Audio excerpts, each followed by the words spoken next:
کے دیکھا تو اس میں لکھا ہوا تھا سیرت مصطفیٰ. اللہ اللہ، میں نے اس کو ایک طرف سے جب پڑھنا شروع کیا تو محمد ابن عبداللہ کی ولادت سے لے کر کے مکی زندگی اور مکے کی زندگی سے نکل کے ان کی مدنی زندگی جب میں نے اس کتاب میں پڑھی ہے تو میں نے کیا دیکھا ہے کہ ان کا حجرہ جس میں وہ مدینے میں رہتے تھے، ان کے حجرے کا عالم مٹی کی دیواریں اور اس کے اوپر یعنی کہ وہ چھت جو کھجور کی چھال کی، جب پانی ہو پڑتا بارش پڑتی تو آدھا پانی ان کی چھت پر اور کچھ پانی ان کے مکان میں آتا. کھجور کی چھال کا بستر، کھجور کی چھال کا گدا، کھجور کی چھال کا تکیا، ایک پانی پینے کے لیے مٹی کا پیالہ، کھانا کھانے کے لیے ایک مٹی کی پلیٹ، پانی رکھنے کے لیے ایک مٹی کا مٹکا، کنویں سے نکالنے کے لیے ڈول، پانی لانے کے لیے مشکیزہ، چند جوڑ کپڑا، وہی کھادی کا کرتا، وہی کھادی کی لوگی. اور اس چھوٹے سے مکان میں رہتے تھے وہ کہ جب اپنا سر انہیں زمین پر رکھنا ہوتا تھا تو ان کا پیر یعنی کہ دیوار میں ٹکتا تھا، اور جب پیر زمین پر رکھنا ہوتا تھا تو ان کا سر دیوار میں ٹکتا تھا.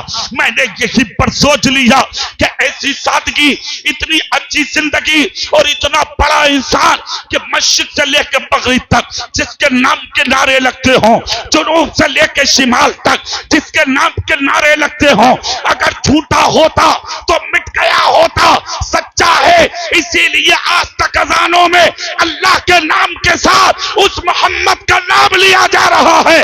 میں تو کلمہ پڑھ کے صرف اس لیے مسلمان ہو گیا کہ جب اس کی سیرت اتنی اچھی ہے تو اس کا لایا ہوا اسلام کتنا. نعرے تکبیر، نعرے رسالت، نعرے رسالت.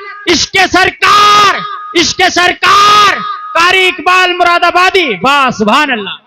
پڑھ لیا کلمہ، ہو گیا مسلمان. یہ ہے تمہارے نبی کی ذات. اسی حجرے سے نبی نے مٹی اٹھائی. کیا اٹھایا؟ زور سے بولو، پوری طاقت سے بولو سب. تھوڑی دیر دل سے تقریر سن لو. کیا اٹھایا نبی نے؟ ایک ہاتھ میں مٹی، دوسرے ہاتھ میں کنکر، اور پڑھا کیا نبی نے؟ سورہ یاسین. کیا تلاوت کیا نبی نے؟ سورہ. اب یہاں پر ایک عمل بھی سن لو.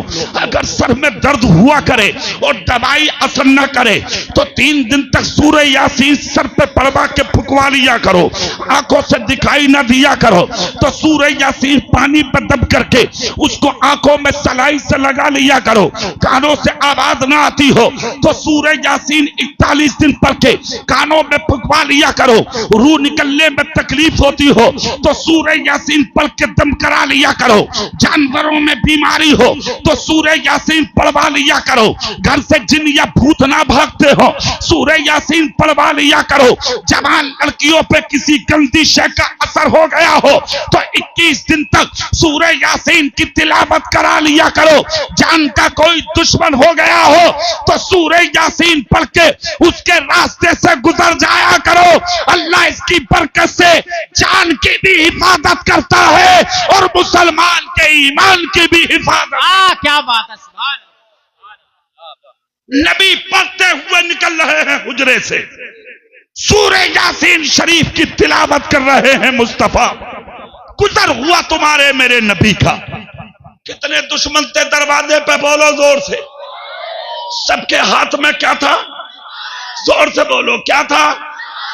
بیچ میں سے نکل کے جا رہے ہیں مصطفیٰ. سب کے ہاتھ میں تلواریں، آنکھیں کھلی ہیں. ابو جہل نے انعام دینے بولا تھا مگر کسی آنکھ میں طاقت نہیں. آج تو تمہارے میرے نبی کو دیکھ لے، جو تمہارے میرے رسول کو دیکھ لے. اچھا ایک سوال یہ ہے، تمہارے بیچ میں سے اگر کوئی گزر کے جائے گا تو بولو ایمانداری سے وہ نظر آئے گا یا نہیں آئے گا؟ نبی کیوں نہیں دیکھے 40 کو؟ کیوں نہیں دیکھے 40 کو؟ سنیے، 40 کو کیوں نہیں دیکھے؟ اس کی وجہ سننے کی. نبی محبوب ہے خدا کا. کیا ہے؟ بولو زور سے. محبوب. دل سے بولو، کیا ہے نبی؟ محبوب. زور سے بولو، کیا ہے نبی؟ محبوب کہتے ہیں پیارے کو. تو پیارا سب کو نہیں دکھایا جاتا. محبوب سب کو نہیں دکھایا جاتا، جس سے محبت ہو وہ محبوب سب کے سامنے رکھ کے نہ یعنی کہ سب کے سامنے لا کے نہیں رکھا جاتا۔ اب تم جتنے بگا کے مسلمان بیٹھے ہو، مجھے قسم کھا کے بتاؤ تمہیں ماں پیاری ہے یا نہیں؟ پیاری ہے۔ زور سے بولو ہے کہ نہیں؟ ہاتھ اٹھا کے بولو ہے کہ نہیں؟ تمہیں بہن پیاری ہے کہ نہیں؟ بیٹی پیاری ہے کہ نہیں؟ بیوی پیاری ہے کہ نہیں؟ محلے کے کسی بھائی کی بیٹی پیاری ہے کہ نہیں؟ یہ محبوب ہے۔ محبوب پیارے کو کہتے ہیں۔ پھر تم اپنی ماں کا چہرہ کسی غیر مرد کو کیوں دکھاتے ہو؟ تم اپنی بہن کا چہرہ کسی غیر مرد کو کیوں دکھاتے ہو؟ تم اپنی بیٹی کا چہرہ کسی غیر مرد کو کیوں دکھاتے ہو؟ تم اپنی بیوی کا چہرہ کسی غیر مرد کو کیوں دکھاتے ہو؟ آج عرسوں کے نام پہ لاکھوں کے مجمع ہیں عورتوں کے، آج محفلوں کے نام پہ ہزاروں کے مجمع ہیں عورتوں کے، جا کے مزاروں پہ دیکھو لائن لگی پڑی ہے۔ مگر میں مبارکباد دیتا ہوں بگا کے زندہ دل سنیوں کو جنہوں نے عرس کو عرس کی طرح سے منایا ہے۔ سبحان اللہ سبحان اللہ۔ تم نے دل خوش کر دیا ہمارا، تم نے عرس کو عرس کی طرح سے منایا۔ بیٹیاں دکھانے کی چیز نہیں ہے، بہنیں دکھانے کی چیز نہیں ہے، بیویاں دکھانے کی چیز نہیں ہے، مائیں دکھانے کی چیز نہیں ہے۔ بیٹیاں دکھانے کی چیز کیوں نہیں ہے؟ تمہارے میرے نبی اپنی بیٹی سیدۃ النساء فاطمہ الزہرا کے ساتھ ایک سفر میں تھے، ساتھ میں علی بھی ہیں، ساتھ میں نبی بھی ہیں، ساتھ میں بیٹی فاطمہ بھی ہیں، گزر کے جا رہے ہیں۔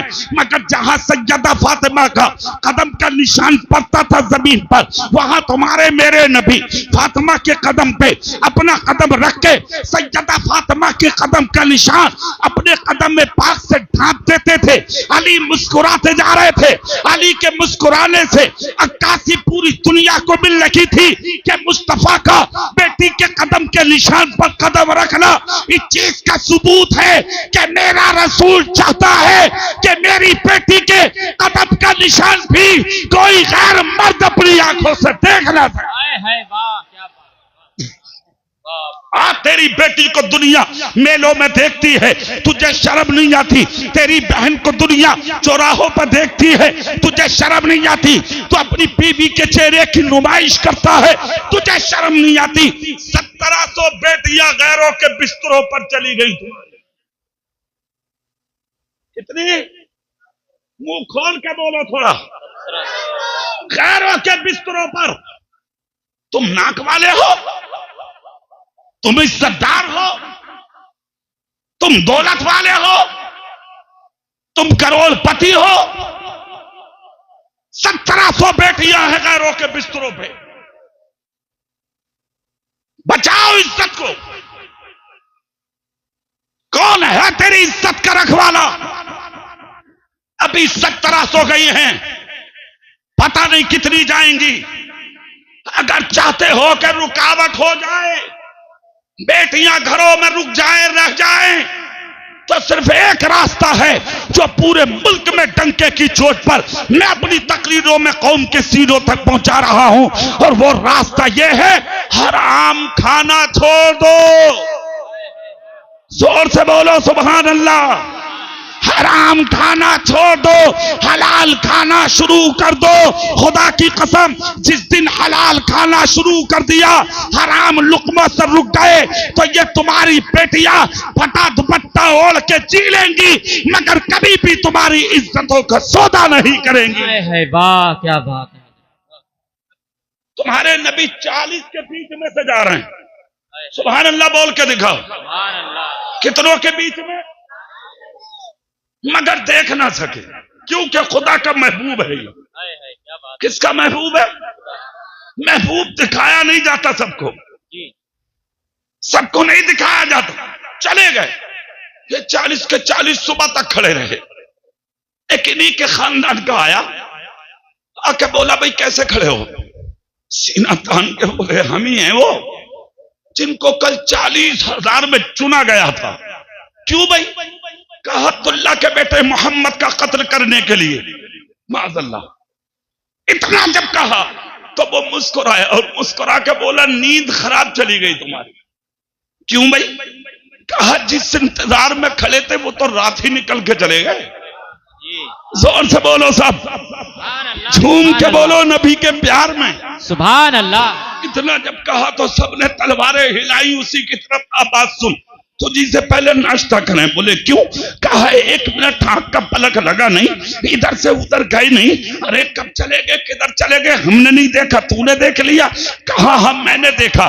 کہا ہمیں نظر کیوں نہیں آئے؟ کہا یہ تمہاری نظر کا قصور ہے. کہا تو نے کیسے دیکھ لیا؟ کہا میرے کنکر نہیں ڈالی تھی انہوں نے, مگر تمہارے اوپر کنکر ڈالی تھی انہوں نے. سر پہ ہاتھ رکھا تو سب کے سروں پہ کنکر تھی, سب کے سروں پہ مٹی تھی, جس کو قرآن نے بیان بھی کیا. وما رمیتا اذ رمیتا ولکن اللہ رما. اس کی ترجمانی کی ہے نا, مصطفیٰ ڈالتے جا رہے ہیں کنکر, گردنیں جھکی جا رہی ہیں. صبح دیکھا تو کنکر پائی, ایک کے نظر نہیں آیا, اس نے آنکھوں سے نبی کو دیکھ لیا. کہا چلے گئے. ایک سینہ تان کے بولا جب چلے گئے تو ایک بات بتا, دروازہ کیوں نہیں کھلا؟ تھا غیر مگر بات بہت اچھی بولا, بات بہت اچھی بولا. تھا غیر اچھی بات بولا, کیوں نہیں کھلا؟ گردن جھکا کے بولا ان کے لیے دروازہ کھلنا ضروری نہیں. کہا کیوں؟ بولے میں نے ان کے غلاموں کو انہیں نور کہتا ہوا بھی سنا ہے, کیا بات. اور جو نور ہوتا ہے اس کے لیے دروازہ کھلنا ضروری نہیں ہوتا. اتنا جب کہا تو حیرت میں پڑ گئے. کہا اچھا. جب دیکھا تو یقیناً مصطفیٰ جا چکے تھے. مصطفیٰ نکلے اور نکل کے ابو بکر صدیق کو لیا. ابو بکر صدیق کے دروازے پہ دستک دی. جیسے ہی ہاتھ مارا پہلی آواز میں دروازہ کھلا. مصطفیٰ جان رحمت مسکرا کے بولے میرے خلیل کیا تم سوئے نہیں ہو؟ کیا تم جاگے ہو؟ کیا تم دروازے پہ کھڑے ہو؟ قدم نبی کا بوسہ لے کے بولے آقا جس دن آپ نے یہ خبر دی تھی نا کہ ہجرت ہوگی تو وقت رات کا ہوگا اور ساتھ میں ابو بکر تو ہوگا, تیسرا کوئی نہیں ہوگا. آقا اس رات سے, اس دن سے لے کے آج تک میں بستر پر لیٹا نہیں ہوں, میں نے اپنی کمر بستر پر لگائی نہیں ہے. اس انتظار میں رہتا ہوں کب وہ رات آئے گی کہ مصطفیٰ کا ساتھ مجھے نصیب ہوگا. اللہ اللہ. پیغمبر اعظم نے پکڑا ہاتھ, چلے ابو بکر کو لے کے سفر کیا. ہارے سور میں قیام کیا. مصطفیٰ جان رحمت یثرب میں پہنچے. قدم نبی کی برکت سے اللہ نے بستی کو منور کر دیا, مدینۃ المنورہ بنا دیا. وہاں کی ہوا میں شفا, وہاں کی مٹی میں شفا, وہاں کی پانی میں شفا, وہاں کے دیواروں میں شفا, وہاں کے علاقوں میں شفا, وہاں کے پہاڑوں میں شفا. یہ برکت کسی کے پاپ کی نہیں, یہ برکت صرف رسول پاک کی. سبحان اللہ سبحان اللہ. آئے مصطفیٰ, مہک گیا مصطفیٰ کا مدینہ. ہر طرف نور کے جلوے, ہر طرف نور کی بہاریں, ہر طرف مہک گئی فضائیں. میرے رسول کا مدینہ کھل اٹھا. ایک دن وہ بھی آیا, نبی پاک کا ظاہری طور پر وصال. اس کے بعد ابو بکر صدیق کا خلیفہ اول بننا. 2.25 سال تک خلافت کی ابو بکر صدیق نے. کتنے سال؟ زور سے بولو, زور سے بولو. مگر 2 سال کی خلافت میں کسی پر ظلم نہیں, کسی پر زیادتی نہیں, کسی کو ستایا نہیں, کسی کو ناجائز پھنسایا نہیں. 2.25 سال کی بادشاہت میں ابو بکر صدیق کے زمانے میں انسان تو انسان, دنیا کے کنارے کوئی جانور بھی پیاسا نہ رہا. اور سے بولو سبحان اللہ. اس کو کہتے ہیں بادشاہ. مگر جس دن جنازہ اٹھا ابو بکر کا, جنازہ اٹھا ابو بکر کا, تو جنازہ اٹھانے والے کا نام ہے مولا علی, اٹھانے والوں کا نام ہے مدینے کے وہ غلام جو نبی کے ساتھ اور ابو بکر کے ساتھ زندگی بسر کیے. جنازہ لے کر چلے تو اگلے پائے پر علی لگے تھے. سب کے دل میں غم تھا, سب کی آنکھوں میں آنسو تھے کہ آج خلیفہ اول چل دیا, حضرت نبی کا خلیل چل دیا, ابو بکر صدیق چل دیا. مصطفیٰ کی معراج کے واقعے پر سب سے پہلے صداقت کی مہر لگانے والا ابو بکر چل دیا. گردن جھکا کے روتے جا رہے تھے. مولا علی کی بھی آنکھ میں آنسو ہیں, علی کی بھی آنکھ میں آنسو ہیں. ایک دروازے کے قریب سے گزرے تو ایک رونے کی آواز آئی. ایک عورت رو رہی ہے، علی بولے جنازہ رکھو، دیکھیں گے کہ رونے والا ہے کون، رکھا جنازہ، دروازے پہ دستک دی، اب تو پڑوس میں تمہارے رات بھر کوئی روتا رہے، تم بیوی سے کہہ دیتے ہو صبح دیکھ لیں گے، صبح دیکھ لیں گے، ارے رونے تو جو ہوگا دیکھا جائے گا، یہ ہے مسلمان کا دل۔ مگر یاد رکھنا جب تیرا دل ایسا ہے تو ایک دن تجھ پر بھی گزرے گی، تو دل سامنے والے کا بھی ایسا ہی ہوگا۔ اسی لیے تو نبی نے کہا تھا جو چیز اپنے لیے پسند کرتے ہو وہی اپنے ہر مسلمان بھائی کے لیے پسند کرو۔ جس دن تیرا دل کسی دوسرے کے لیے نرم بن جائے گا اسی دن سامنے والوں کے دل تیرے لیے نرم بن جائے گے۔ سامنے والا ہر مشکل برداشت کر سکتا ہے مگر تیری اور تیرے بچوں کی آنکھوں میں کبھی آنسو نہیں دیکھ سکتا۔ واہ سبحان۔ مولا علی نے دستک دی، اندر سے آواز آئی کون؟ کہا نبی کا علی ہوں میں۔ سبحان اللہ بول سکتے ہیں؟ زور سے بول سکتے ہیں؟ نبی کا علی ہوں میں۔ دیکھا 3 بچے کھڑے ہیں سامنے نقاب پوش عورت رو رہی ہے۔ مولا علی اندر پہنچے، جا کر کہا بہن رونے کی وجہ جان سکتا ہوں کیوں رو رہی ہو؟ اتنا جب کہا تو چیخ اٹھی غریب، رو کر کہا علی میرے رونے کی وجہ میرے دروازے پر رکھی ہے۔ کون؟ کہا ابو بکر۔ مطلب؟ کہا میں بیوہ ہوں، سامنے جو کھڑے ہیں یہ میرے یتیم بچے۔ کہا کیا ہوا؟ کہا میرے شوہر کا انتقال ہو چکا۔ ایک دن ابو بکر رات میں گزر رہے تھے، روتا دیکھا، میرے دل کا حال پوچھا۔ میں نے کہا کوئی نہیں ہے کما کے کھلانے والا، کئی دن سے چولہا نہیں جلا۔ تو ابو بکر صدیق نے کہا بہن روے مت، جب تک ابو بکر مدینے میں زندہ ہے تیرے بچوں کو کبھی بھوکا نہیں سونے دے گا۔ آج رو اس لیے رکھی ہوں علی، چل دیا وہ ابو بکر جس نے روزانہ دونوں وقت اپنے ساتھ دسترخوان پر میرے یتیموں کو کھلایا، توشہ بنا بنا کے مجھ جیسی بیوہ کے لیے بھیجا۔ اب میرے یتیموں کا کیا ہوگا، مجھ غریب بیوہ کا کیا ہوگا؟ اتنا جب کہا خدا کی قسم تو علی کی آنکھ سے آنسو نکل گئے۔ مولا علی نے کہا بہن رو بے مت، ارے یہ تو کرامت ہے ابو بکر صدیق کی کہ تیرے دروازے پر تیرے رونے کی صدا سن کے علی تیرے گھر میں داخل ہوا۔ اس کا مطلب یہ ہے ابو بکر صدیق چاہتے ہیں علی مجھے قبر میں بعد میں اٹھانا، پہلے میری بہن کی صدا سن لو۔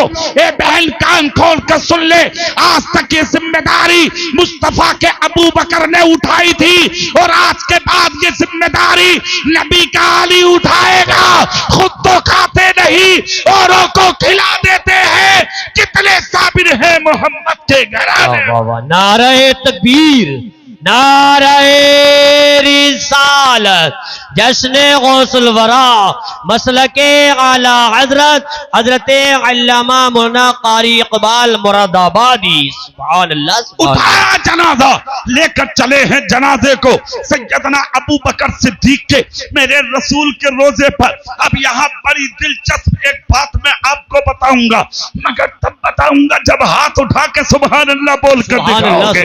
پوری طاقت سے بولو یا رسول اللہ تو جملہ دیتے ہیں۔ جنازہ اٹھا کر جب علی چلے، مدینے والے چلے، کس کا؟ ابو بکر صدیق کا۔ تو حضرت علی نے جنازہ جا کے ابو بکر کا نبی کے مزار کے سامنے رکھ دیا، سبحان اللہ، روضہ رسول کے سامنے۔ مدینے والوں نے کہا علی یہ کیا کر رہے ہو؟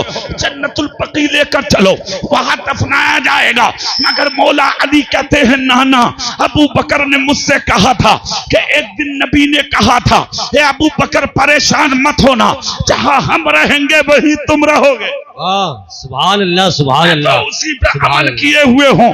اے علی مجھ سے وصیت کی تھی ابو بکر نے کہ جب میرا وصال ہو جائے تو میرا جنازہ جنت البقیع میں مت لے کے جانا، پہلے میرے نبی کے مزار پر لے کے جانا اور نبی سے جا کے کہنا آقا آپ کا یار غار آیا ہے، آپ کا جانثار آیا ہے، آپ کا وفادار آیا ہے، آپ کا ابو بکر آیا ہے، آپ کا راتوں اور دنوں کا ساتھی آیا ہے، حارث اور کا یار آیا ہے، اگر نبی سینے سے لگا لے تو سبحان اللہ، اور اگر کوئی جواب نہ ملے، اے علی جہاں چاہو وہاں پر مجھے جا کے دفن کر دینا، مجھے کوئی اعتراض نہیں ہوگا۔ اللہ اللہ، اب یہاں دونوں صحابیوں کا عقیدہ دیکھو، ابو بکر کہہ رہے ہیں نبی اگر جواب دے دے تو ٹھیک، نہ دے تو ٹھیک، اور پھر علی کا بھی جواب اور علی کا بھی عقیدہ دیکھو، اس کا مطلب ابو بکر بھی نبی کو زندہ مانتے ہیں۔